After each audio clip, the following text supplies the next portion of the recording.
From the Normandy beaches to the doorstep of the Third Reich, American GIs fought alongside Allied troops for every inch of turf, fighting to free France from Hitler and the Nazis. These are the shootouts that help free Europe and win the war. Moment by moment and shot by shot, lightning raids and bloody street combat. Shootout, storming France.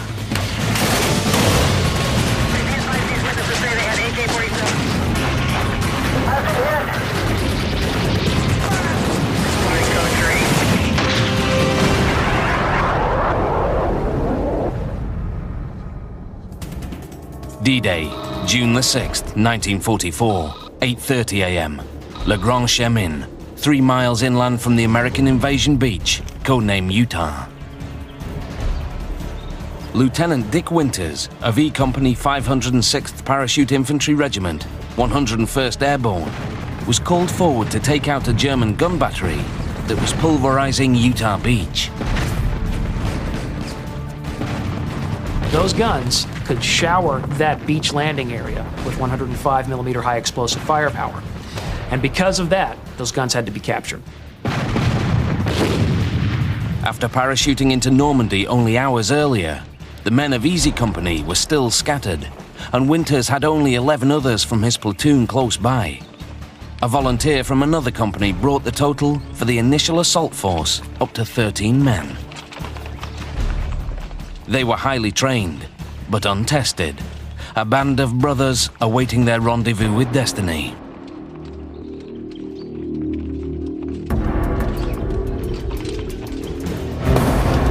Four huge German 105 howitzers were cut into a hedgerow along an open field, connected by a series of trenches about 400 yards long. An entrenchment with riflemen and a machine gun post protected the flank to the north. Across a field, several hundred yards behind the guns, 3 MG-42 machine guns manned by elite German paratroopers guarded the whole setup. In total, 50 to 60 German soldiers occupied the defenses. Winters ordered his men to lighten their loads by dropping any non-essential gear. Basically, if it couldn't kill Germans, it was left behind. Winters would attack the battery from the only side that made sense, the lightly defended right flank. Once in the entrenchment, he'd use double envelopment to knock out the guns one by one as his assault force swept south. After positioning his machine gunners to provide suppressing fire, he sent Sergeants Carwood Lipton and Mike Rainey off to the right, with orders to send rifle fire into the rear of the gun battery.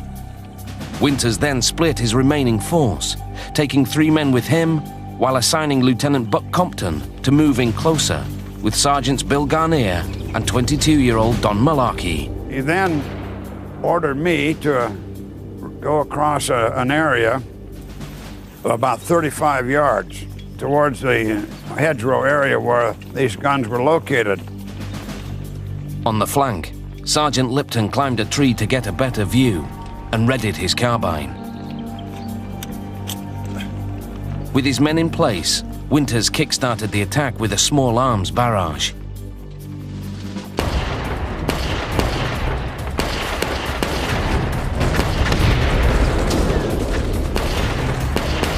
With the German defenders absorbed by the frontal attack, he aimed his folding stock M1A1 carbine and turned the battlefield into his personal shooting gallery.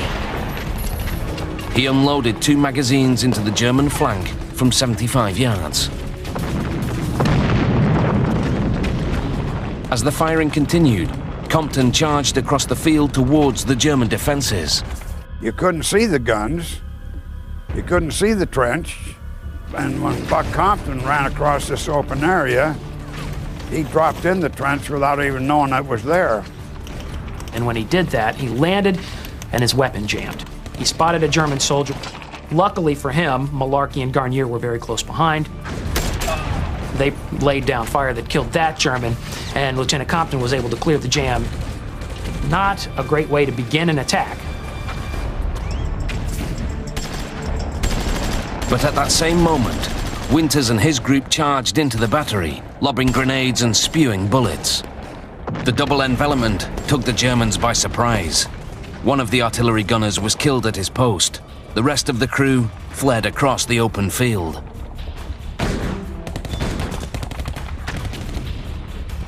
"20 seconds into the attack, and the first gun was in American hands. As the enemy continued to flee, Compton pulled the pin on a Mark II fragmentation grenade. The Germans were initially surprised. The Germans initially didn't know the strength of the force that they were up against, the direction that the assault was coming from. But don't let that fool you. The Germans ultimately put up a very, very fierce fight over these guns. One Nazi gunner hit Private Popeye Wynn in the backside. Then a German grenade dropped into the trench, right between Corporal Joe Toy's legs. And Lieutenant Winters and Lieutenant Compton called out grenade, and Toy was able to flip over to avoid it. The German paratroopers in the far hedgerow spotted Lipton in his tree and zeroed in. With bullets dicing the leaves around him, Lipton jumped down from the branches and ran to safety. Along the northern end of the defense, more Germans retreated across the open field. By turning their back toward the Americans assaulting the guns, the Germans were, of course, basically signing their own death warrant. One by one, the men were cut down.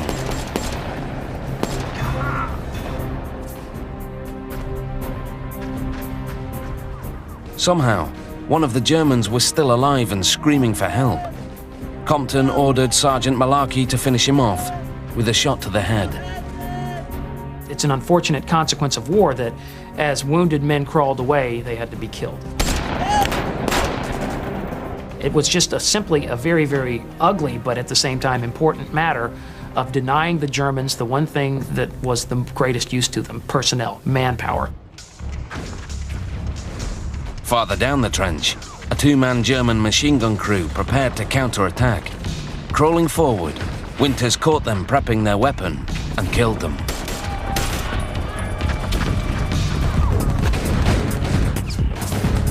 At the same time, an American GI was spotted running across the open field behind the gun battery. Even the German machine gunners didn't know what to make of it, and they withheld fire, thinking the man was a medic. But this was no medic. It was Sergeant Malarkey. So without thinking, I went running out in that field, gonna get myself a souvenir. He had spotted a holster on a dead German that he was sure contained a much sought-after Luger pistol. And as I knelt down, why, Dick Winters yelled at me, get out of there, there are Germans all over the place. Call me an idiot. Malarkey discovered that the souvenir he'd just risked his life for wasn't a Luger at all. Even worse, the machine gunners in the nearby hedge had decided he was fair game. Malarkey ran like hell back to the trench near the captured gun.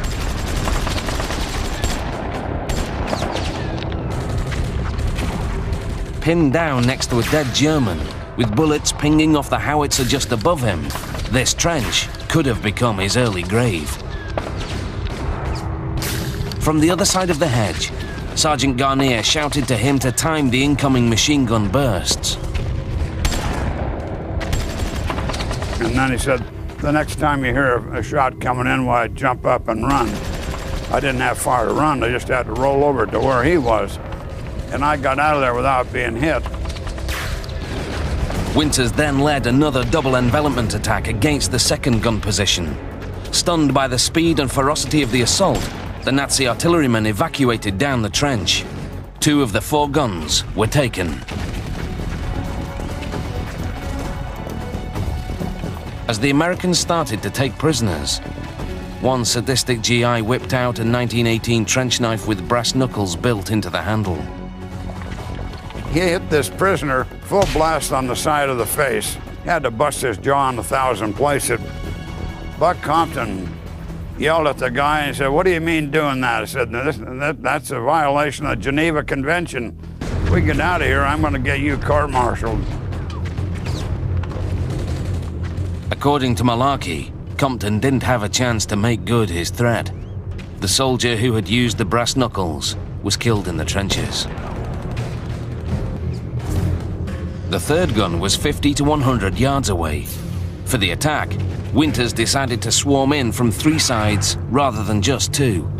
John Hall, a soldier from another company, wanted in on the action, so Winters deployed him straight down the trench. Compton and Garnier advanced up the right, and Winters took the left. Hall was cut down with a mortal wound as he neared the gun, but the assault raged on. Displaying the reckless bravery that earned him the nickname Wild Bill, Sergeant Garnier mowed down several Nazi artillerymen with his Tommy gun. 6 others surrendered in the face of the onslaught. The gun was captured.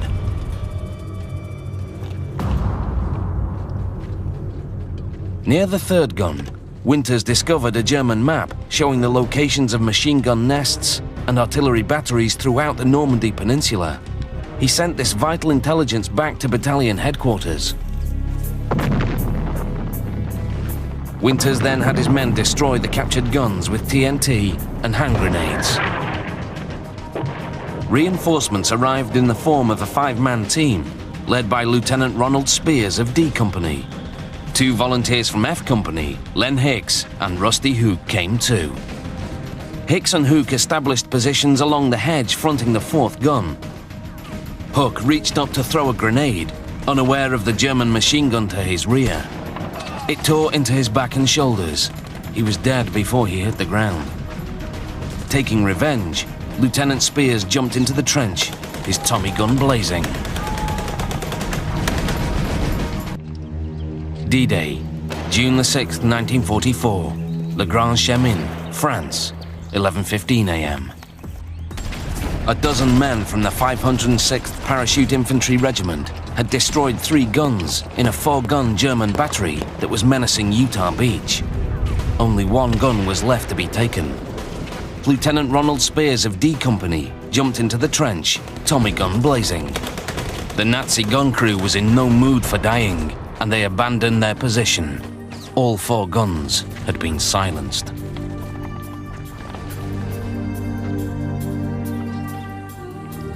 "11:30 a.m. With their objective achieved, Lieutenant Dick Winters decided to pull his men back. As he climbed out of the trench, the lieutenant saw a wounded German mustering the strength to aim his machine gun. Winters hit him through the head. The bloody assault of the guns on Brecourt Manor had come to an end.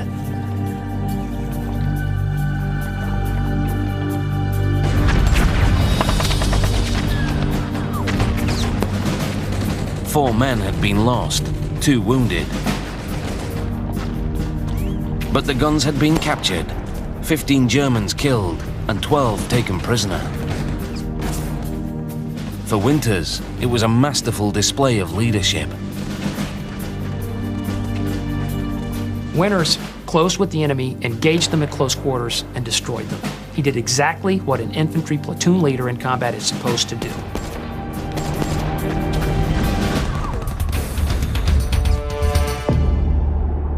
Gragny, France, 15 miles south of Brecourt Manor, 10 a.m. As Winters and his men were jumping into the trenches at Brecourt, the men of 507th Parachute Infantry Regiment, 82nd Airborne, were still trying to get orientated after one of the worst misdrops of any parachute regiment on D-Day.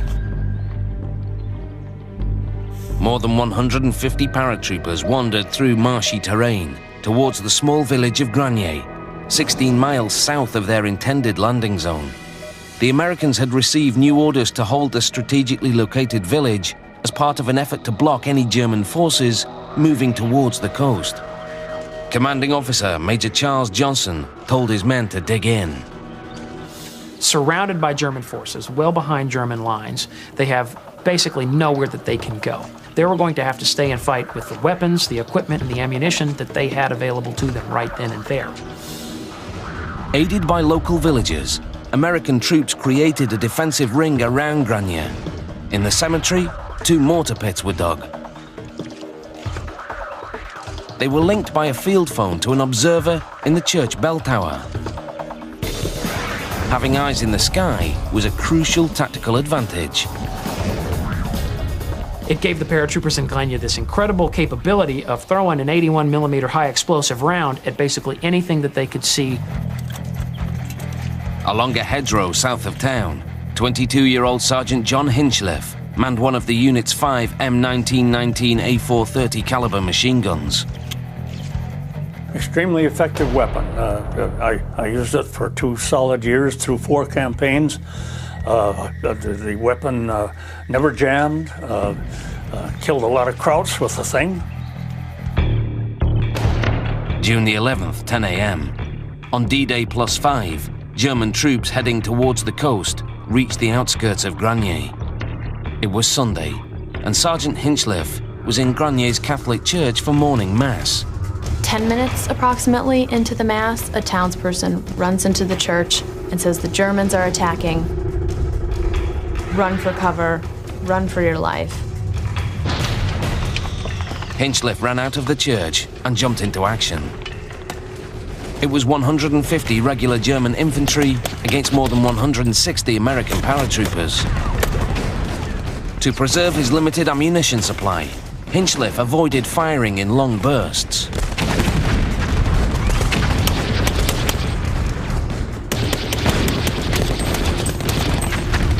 Hinchliffe would pull the trigger in short controlled bursts over a few minutes until he had exhausted one belt of 250 rounds. Then he'd flip up the top cover of the machine gun, lay another belt down in the weapon, close the top cover, rack the bolt, and continue firing. The Nazi commanders had clearly underestimated the size of the American force. They'd done no preliminary bombardment to soften the target and were advancing over open ground. When people are coming en masse across an open field, all you do is just cut loose of the machine gun. With the machine guns providing interlocking fields of fire and mortars raining down from the cemetery, the attacking Germans couldn't get within 100 yards of the perimeter without being torn to shreds. The initial assault was over in 10 minutes.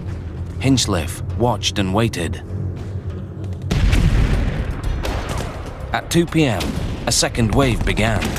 This time the Germans sent 500 soldiers into battle, but they learned nothing from their first assault, charging like before across open ground.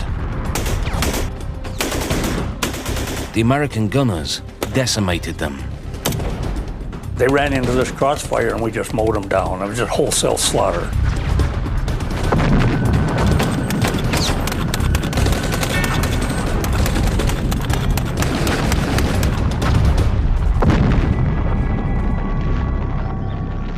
Again, there was a pause in the action. Time for ammunition to be redistributed and cigarettes to be smoked. 7 p.m. An American observer made an ominous discovery.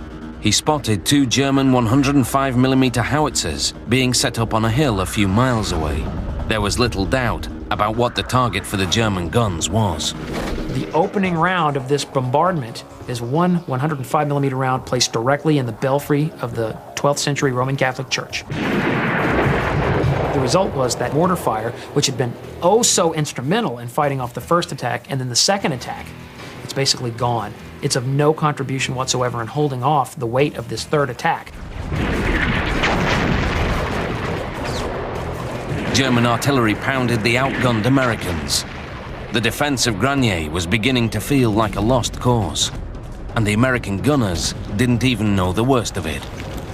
The Germans had brought forward 2 whole battalions of elite Waffen-SS Panzer Grenadiers, bringing the total assault force up to 1,500 men. US troops were outnumbered almost 10 to 1. Well-trained stormtroopers wouldn't make the mistake of running right up the muzzles of the American machine guns. Using the setting sun as a backdrop to blind the Americans, they began their infantry advance. Rather than charge across the open field, the SS troops used the cover of hedgerows to move forward with speed and stealth. Hinchliffe continued to mow down his attackers, but they just kept coming. Suddenly, commanding officer Major Johnson was killed by an artillery round.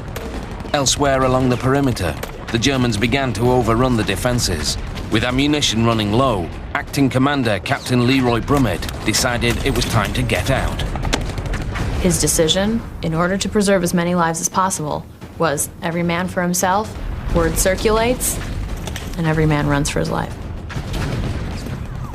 Hinchliffe and his assistant gunner Pat Sullivan headed west from the village in the direction of the marsh. When they stopped to rest, Hinchliffe noticed that Sullivan had left behind their 2 remaining cans of ammunition.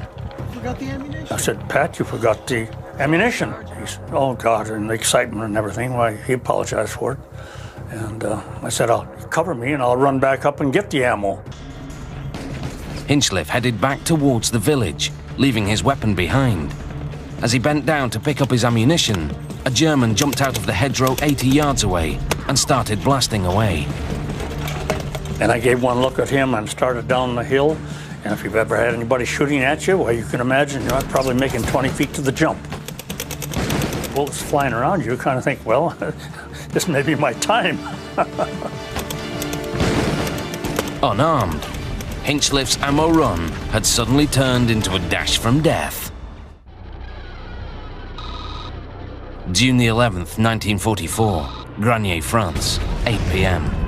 An assault by 1,500 Nazi stormtroopers had driven a force of roughly 160 Americans from this small village. In a hasty retreat, machine gunner John Hinchliffe's assistant left behind 2 cans of ammunition. Hinchliffe ran back to retrieve the ammo, completely unarmed. A German with an MP-40 machine pistol was determined to stop him. With shots hitting all around him, Hinchliffe made a 100-yard dash back to the location where minutes earlier he'd left his assistant gunner, Patrick Sullivan. He'd found Sullivan gone. Sullivan had left and taken the .30 caliber machine gun. Luckily, Sullivan had left behind Hinchlife's M1 carbine. So, of course, it was a simple matter to grab my carbine and whip it around and take out the crowd. He was running down the hill after me. Alone with just 2 cans of ammunition and his carbine, John Hinchliffe had become an army of one. He decided to make his way around the marsh, out past the village to the north. As I came around the corner, here was my old buddy, Sergeant Charlie Penchard, holding off 2 Germans that were trying to stick him with their bayonets. Apparently every one of them was out of ammunition, and the 2 men had cornered Penchard and were probably about to kill him. Hinchliffe knew what to do. Just bang, bang, took the 2 of them out. Simple as ABC. And actually, Charlie was pretty happy to see me. As the Nazis overran Granier, Hinchliffe headed out of town. A few minutes down the road, he caught up with Private Sullivan. I don't remember what I said, but I probably jumped on him, and then he said, I expect you to catch up with me, where you been, and so forth. This was our first combat. There's a lot of anxiety, and he probably wasn't thinking that clearly. He expected me to catch up with him, which I did later on. Not all the Americans were able to retreat safely from Granier. 20 wounded GIs who'd stayed behind suffered a grim fate at the hands of the Germans. They took all our wounded out. They made those that could still do so dig their own grave, then shot them in the head and buried them. We never learned about that until years later. October the 21st, 1944, Vaison, France, 11 p.m. 23 American soldiers were on the move. They had been assigned to the 379th Regimental Combat Scouts, part of the 95th Division of General George S. Patton's 3rd Army. The Scouts' mission was to reconnoiter the village, eliminate any resistance, and if possible, bring back prisoners for interrogation. Intelligence reports suggested that only a couple of dozen Germans were in Vaison, holed up in abandoned houses. We blacked our faces. We covered everything, softened everything down. I had my bayonet taped to my barrel so that it wouldn't make any rattle whatsoever. We went in as silently and inconspicuously as we possibly could. When we went out with that many, we were looking for trouble. I mean, we were going to cause trouble. We were out there to eliminate Germans. After a half-mile walk, the men approached the northwest corner of Vezon's village square. The scouts were divided into pointmen and a heavy weapons support team.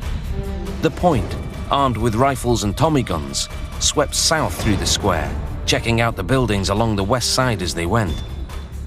The support men stayed in the northwest corner to provide a base of fire for the men ahead. As he watched the point move out, 19-year-old machine gunner Ed Koloji prepared his weapon. We placed the gun at the corner. We put the gun in the cradle. We took off the elevate and traverse mechanism because we wanted the gun to be freewheeling.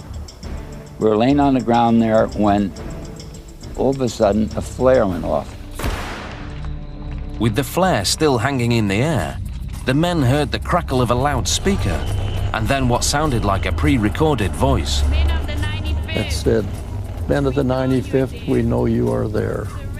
Surrender, and we will take wonderful care of you. We do not want to kill you. We want you to surrender. And we have a warm, comfortable place for you with fine food and maybe some beautiful women. We will return you safely to your wife and mother at the end of the war." It was penetrating voice, which just made the hair stand up in the back of your neck.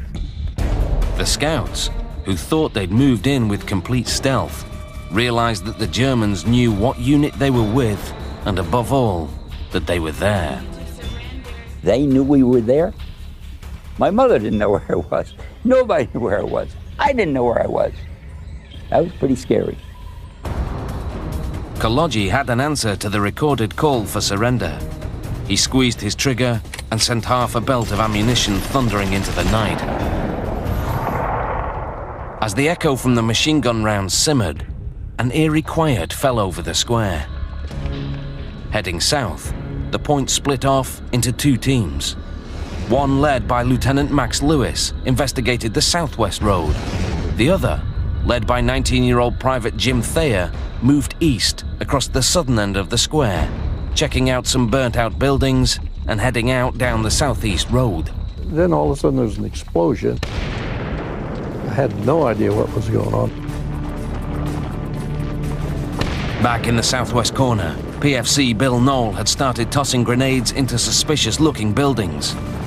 As he pulled the pin on his fourth grenade, a German Ripper machine gun roared to life. Firing 1,200 rounds per minute, it severed Knoll's throat. He fell face down, the first of the combat scouts to die in battle. He threw one grenade too many, and I think the German chopped him down to keep from getting another grenade in his lap.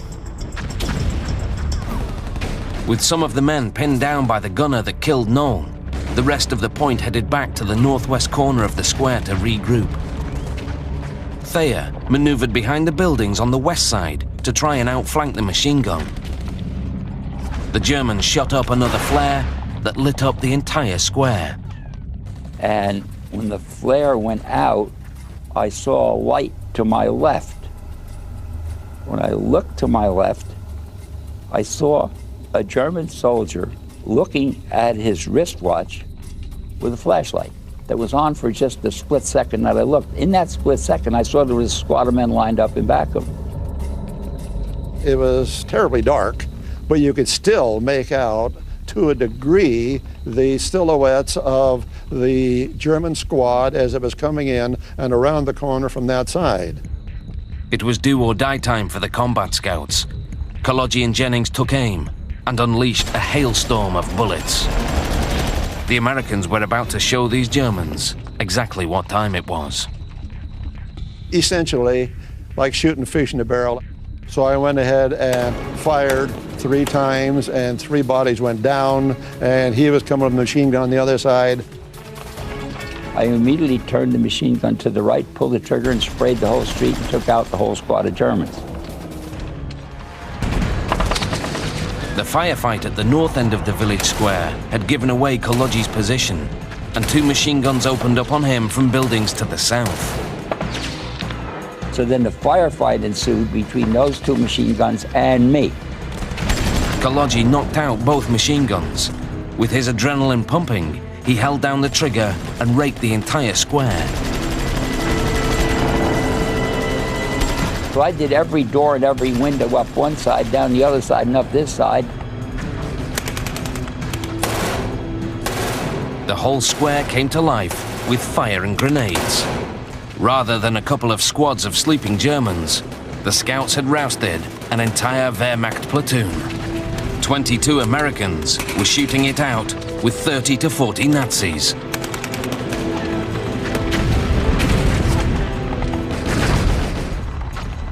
Jennings and several other men rushed towards the south side of the square, where a group of scouts were still pinned down.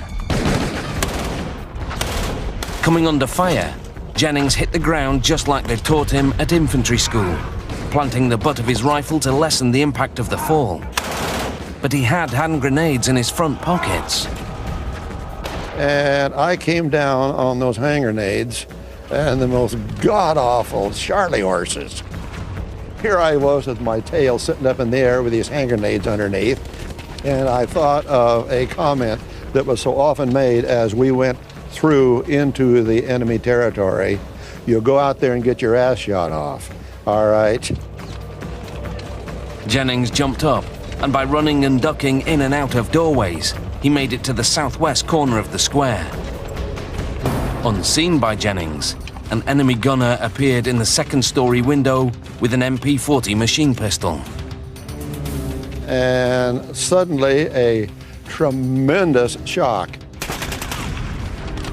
I felt as though I was catcher on a baseball team, and the batter, instead of hitting the ball, hit me right square in the forehead.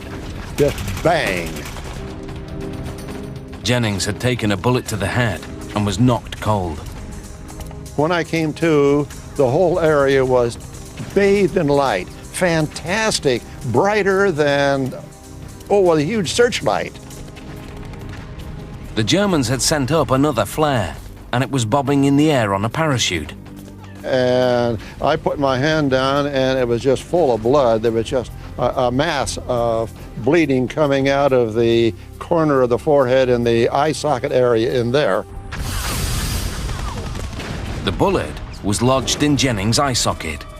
He knew that if the flare didn't go out soon, it would be no problem for the German that shot him to finish him off. Jennings' prayers were answered when Lieutenant Max Lewis shot the flare out of the sky. As Jennings evacuated to the other side of the square, one of his mates took revenge on the German that shot him.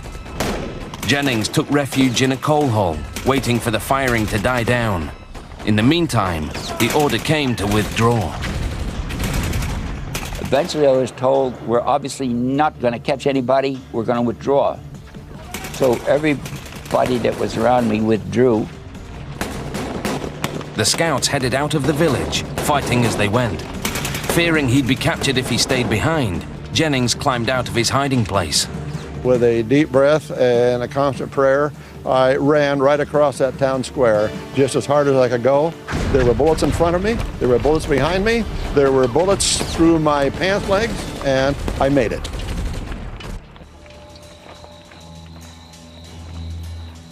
The scouts had taken no prisoners. One of their men had been killed and 2 seriously wounded. But they had nearly wiped out an entire enemy platoon of 30 to 40 men, and they considered the mission an incredible feat. They knew we were coming. They had a squad on the left, a squad on the right. They had us surrounded. They had people in front of us with 2 machine guns. They had a flare, and they were telling us we should surrender, so they knew they outsmarted us. They had us trapped, but we fought our way out of it. The consensus later was that we'd screwed up the patrol so badly that we were successful. It was a successful mess. The morning after the shootout at Vezin, Ed Kology was walking along the American lines when he saw a man approaching. Leather bomber jacket, ivory-handled pistols. There on the battlefield was General George S. Patton. October the 22nd, 1944, Arras, France. morning. It had only been a matter of hours since combat scout Ed Kolodziej saved 21 men in his unit from certain slaughter in the Vezon village square. The machine gunner's quick action eliminated an entire German squad. Back behind American lines, he was surprised to see General George S. Patton strolling across the front. Informed of their heroics on the first night of combat, Patton had come to personally award the men their combat infantryman badges. When he came to me, he said, how many of them did you kill? I said, well, I don't know, but they tell me they took 30 bodies out of there and I may be credited with them. And he said, well, that's that many, the bastards won't reproduce. September the 12th, 1944, Poussey, France, 60 miles south of Vezon. A nameless hill, a barely significant rise in the land. But in the battle for France, any high ground was turf worth fighting for.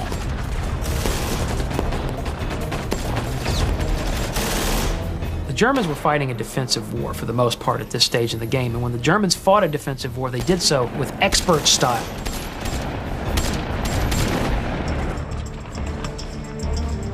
To the 100 men of G Company, 313th Infantry, 79th Division, taking this hill looked easy, and that's just what over 100 Germans wanted them to think. Beneath a perfect camouflage of brush and branches, the defenders of the Reich were dug in with at least 7 machine gun bunkers, numerous foxholes, and even a pillbox made of logs. Before assaulting the hill, the Americans wisely decided to probe the German defenses. 4 scouts were called forward. It was the scouts' job to locate the enemy and then make the enemy announce his presence by firing. Unfortunately for the scouts, that usually meant that they were being fired at. They were oftentimes being wounded and or killed by this enemy fire.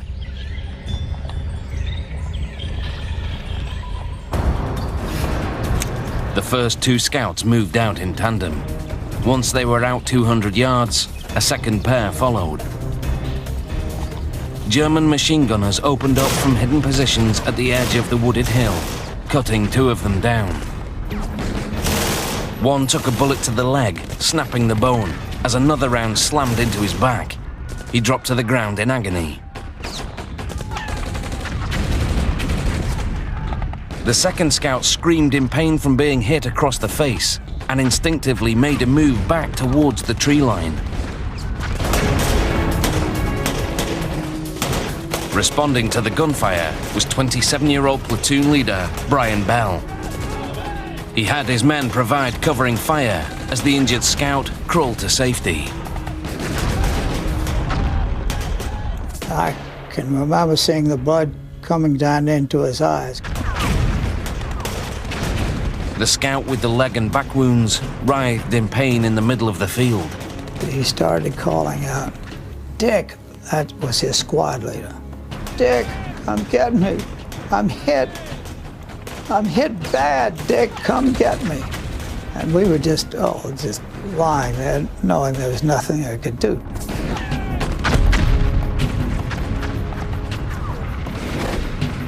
With a couple of the enemy positions identified, preparations were made for the assault.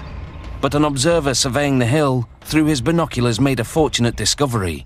The branches being used to camouflage the German positions had dried and yellowed in the sun, clearly revealing all 7 of the machine gun positions and the log pillbox. That observer said to the captain, "If we try to cross there with the machine guns we have now identified, it's going to be slaughter." And the captain agreed with him. Captain Dusty Rhodes informed the men that the attack had been postponed until tomorrow, when heavy artillery and reinforcements could be moved into position.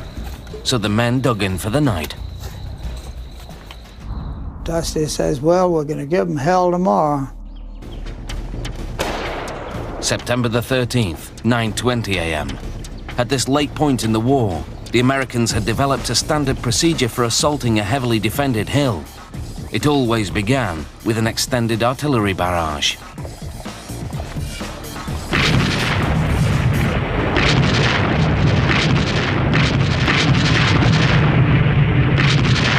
It was hoped that all German defenders there would either be killed or so stunned by firepower that when the infantry and the armor began moving up that hill to sweep over the objective, those enemy would not be able to put up much of a fight.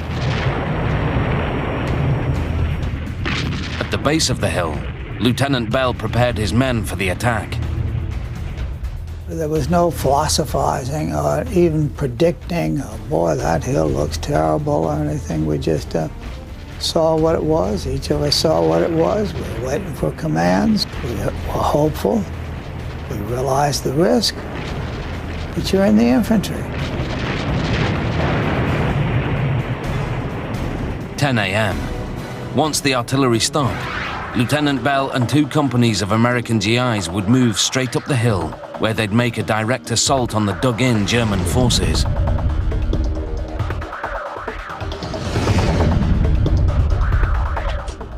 Just before the men moved out, the artillery sent up a barrage of smoke shells, creating a screen in front of the Germans.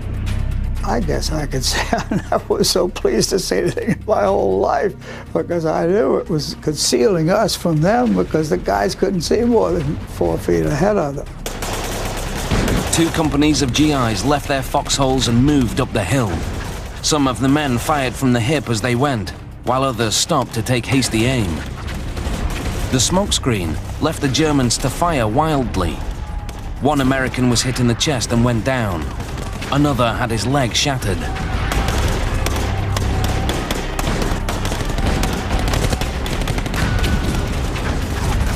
In the surreal, smoky landscape, the Germans were routed.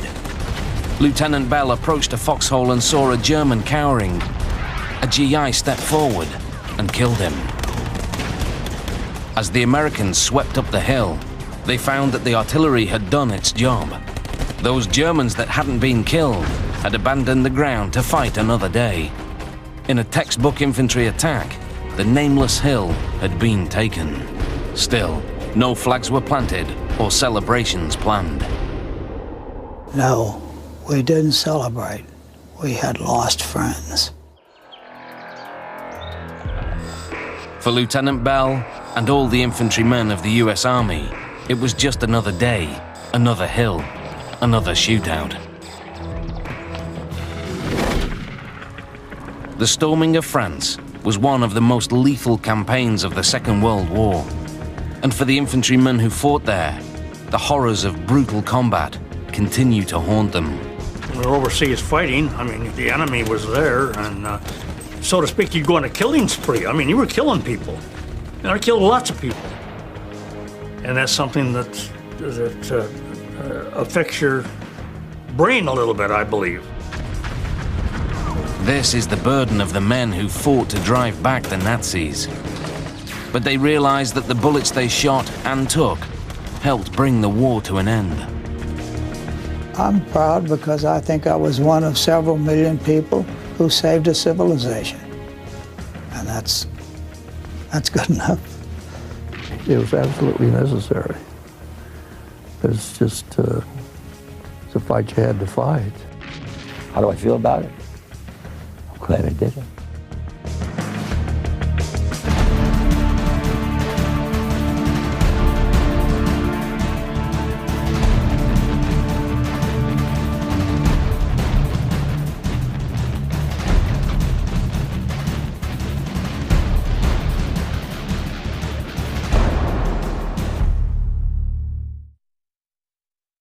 Company brought the total for the initial assault force up to 13 men. They were highly trained, but untested, a band of brothers awaiting their rendezvous with destiny.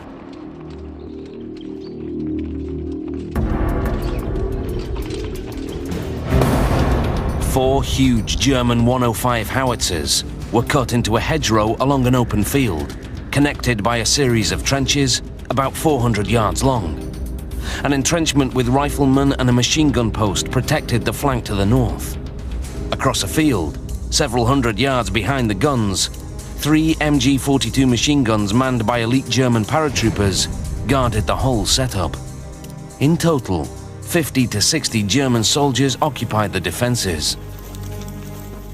Winters ordered his men to lighten their loads by dropping any non-essential gear. Basically, if it couldn't kill Germans, it was left behind. Winters would attack the battery from the only side that made sense, the lightly defended right flank. Once in the entrenchment, he'd use double envelopment to knock out the guns one by one as his assault force swept south. After positioning his machine gunners to provide suppressing fire, he sent Sergeants Carwood Lipton and Mike Rainey off to the right, with orders to send rifle fire into the rear of the gun battery. Winters then split his remaining force, taking 3 men with him. From the Normandy beaches to the doorstep of the Third Reich, American GIs fought alongside Allied troops for every inch of turf, fighting to free France from Hitler and the Nazis. These are the shootouts that help free Europe and win the war. Moment by moment and shot by shot, lightning raids and bloody street combat. Shootout, storming France.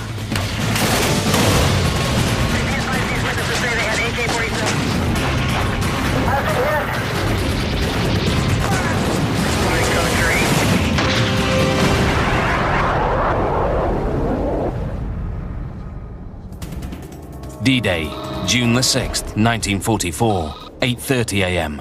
Le Grand Chemin, 3 miles inland from the American invasion beach, codenamed Utah. Lieutenant Dick Winters of E Company 506th Parachute Infantry Regiment, 101st Airborne, was called forward to take out a German gun battery that was pulverizing Utah Beach.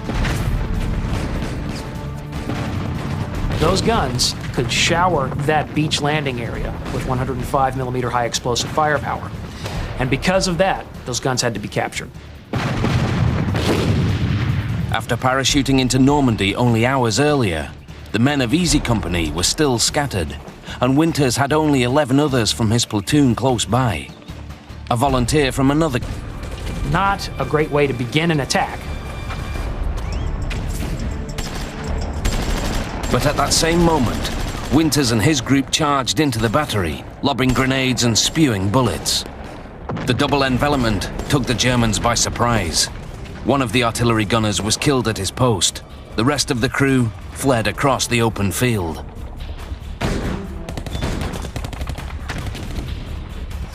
"20 seconds into the attack, and the first gun was in American hands. As the enemy continued to flee, Compton pulled the pin on a Mark II fragmentation grenade. The Germans were initially surprised. The Germans initially didn't know the strength of the force that they were up against, the direction that the assault was coming from. But don't let that fool you. The Germans ultimately put up a very, very fierce fight over these guns. One Nazi gunner hit Private Popeye Wynn in the backside. Then a German grenade dropped into the trench, right between Corporal Joe Toy's legs. And Lieutenant Winters and Lieutenant Compton called out grenade, and Toy was able to flip over to avoid it. The German paratroopers in the far hedgerow spotted Lipton in his tree and zeroed in. With bullets dicing the leaves around him, Lipton jumped down from the branches and ran to safety. Along the northern end of the defense, more Germans retreated across the open field. By turning their back toward the Americans assaulting the guns, the Germans were, of course, basically signing their own death warrant. One by one, the men were cut down.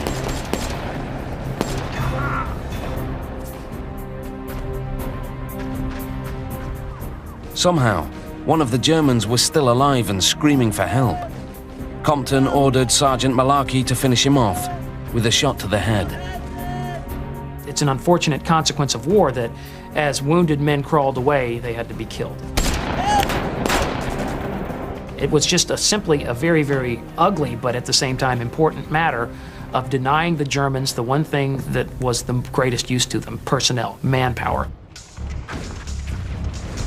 Farther down the trench, a 2-man German machine gun crew prepared to counterattack. Crawling forward, Winters caught them prepping their weapon and killed them.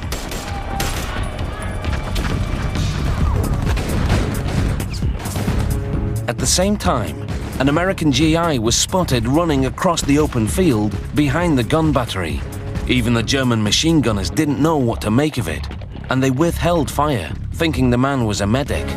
But this was no medic. It was Sergeant Malarkey. So without thinking, I went running out in that field, while assigning Lieutenant Buck Compton to move in closer with Sergeants Bill Garnier and 22-year-old Don Malarkey. He then ordered me to go across an area about 35 yards towards the hedgerow area where these guns were located. On the flank, Sergeant Lipton climbed a tree to get a better view and readied his carbine.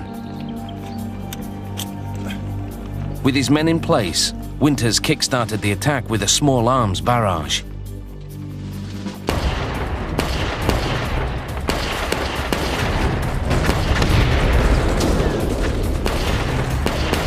With the German defenders absorbed by the frontal attack, he aimed his folding stock M1A1 carbine and turned the battlefield into his personal shooting gallery. He unloaded 2 magazines into the German flank from 75 yards. As the firing continued, Compton charged across the field towards the German defenses. You couldn't see the guns, you couldn't see the trench, and when Buck Compton ran across this open area, he dropped in the trench without even knowing it was there. And when he did that, he landed and his weapon jammed. He spotted a German soldier. Luckily for him, Malarkey and Garnier were very close behind. They laid down fire that killed that German, and Lieutenant Compton was able to clear the jam.